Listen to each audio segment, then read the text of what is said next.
Bismillahirrahmanirrahim. Assalamualaikum warahmatullahi wabarakatuh. Salam sejahtera untuk kita semua. Perkenalkan saya Fitriani dari kelompok 2 angkatan 16 program Latsar CPNS 2021 dari Dinas Ketenagakerjaan Kota Tangerang. Pada podcast saya kali ini akan sedikit bercerita mengenai learning journal terkait dengan pengalaman pembelajaran kegiatan pelatihan dasar atau Latsar CPNS yang sedang dijalani sejak Mei 2021 sekarang dan dilaksanakan hingga beberapa bulan ke depan. Era pandemik saat ini saat segala aspek harus tetap berjalan, namun ruang gerak dibatasi dan juga mengurangi mobilisasi tatap muka untuk meminimalisir penyebaran virus COVID-19. Sistem belajar pun harus disesuaikan agar bisa berjalan sebagaimana mestinya. Dan pada akhirnya metode pembelajaran secara digital pun harus mulai dilakukan. Salah satunya adalah dengan metode sinkronus dan asinkronus. Istilah yang sangat baru didengar akhir-akhir ini. Metode sinkronus adalah pembelajaran jarak jauh yang waktunya telah ditentukan. Mirip seperti video konferensi. Atau kita biasa menggunakan Zoom, Google Meet, atau Microsoft Teams. Sedangkan asinkronus adalah pembelajaran jarak jauh dengan waktu yang tidak ditentukan. Konten pembelajaran juga telah diupload secara online.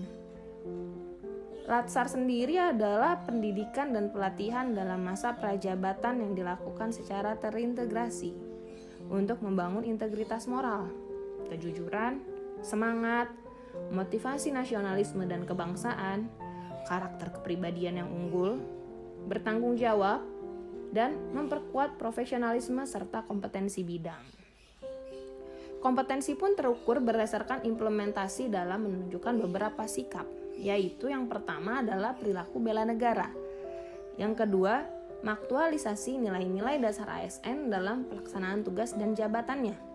Lalu yang ketiga, mengaktualisasi kedudukan peran ASN dalam kerangka NKRI.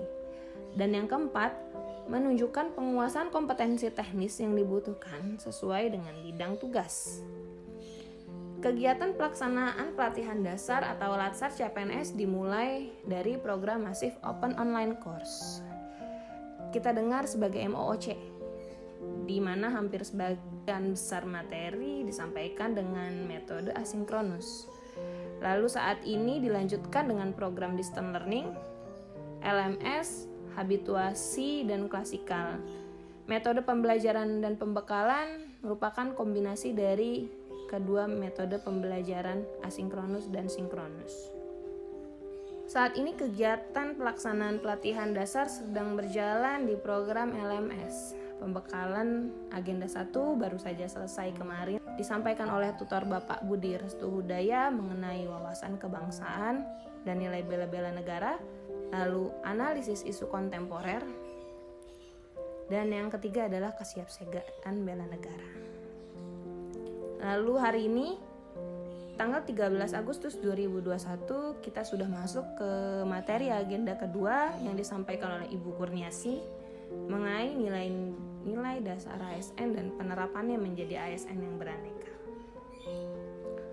Keunggulan dan kelemahan dari metode sinkronus dan asinkronus pada pelatihan dasar CPNS ini sejujurnya di era pandemi yang sedang terjadi saat ini, pembelajaran jarak jauh sangat-sangat menguntungkan bagi saya secara pribadi, di mana saya tetap bisa mengasah diri saya secara terus-menerus dan tidak menjadikan pandemi sebagai alasan tidak bisa berkembang. Namun tentunya di setiap metode pembelajaran akan ada keunggulan dan juga kelemahan. Dan berikut adalah kelemahan dan keunggulan dari metode Latsar yang saya rasakan saat ini. Untuk keunggulannya yang pertama adalah praktis dan fleksibel. Di sini membuktikan bahwa era digital tetap bisa membuat kita berinteraksi tanpa harus bertatap muka secara langsung. Lalu yang kedua, lebih mendalam pemahaman yang diberikan karena peserta dibagi menjadi kelompok-kelompok kecil. Jadi setiap peserta itu terattention dengan detail. Lalu yang ketiga adalah materi bisa diakses kapan saja, di mana saja, tidak memerlukan biaya untuk ngeprint, copy, paperless, dan go green. Lalu yang keempat, tugas-tugas yang memaksa diri menjadi kreatif, inovatif. Karena banyak hal baru yang ditugaskan seperti membuat video, menjadi content creator, membuat podcast seperti sekarang. Jadi kita bisa mengasah inovasi kita dan bisa tersampaikan dengan baik dan juga benar. Untuk kelemahannya, kerjasama antar kelompok mungkin yang pertama jadi tidak begitu maksimal karena kefleksibelan waktu dan membutuhkan waktu untuk rematch jadwal masing-masing. Lalu yang kedua, bergantung dengan koneksi internet yang kadang tidak stabil. Dan yang ketiga, menghabiskan kuota internet yang cukup banyak, dimana sekarang semua diakses secara online, dari aplikasi video, aplikasi podcast, materi, dan segala sumber untuk mengerjakan tugas itu sekarang online. Lalu yang keempat, kurangnya interaksi secara langsung kepada tutor dan peserta, dimana kurang terbentuk value dalam proses belajar mengajar. Demikian learning journal yang saya sampaikan. Walaupun masih ada kekurangan, saya rasa prosesnya sudah cukup efektif dan efisien. Wassalamualaikum warahmatullahi wabarakatuh.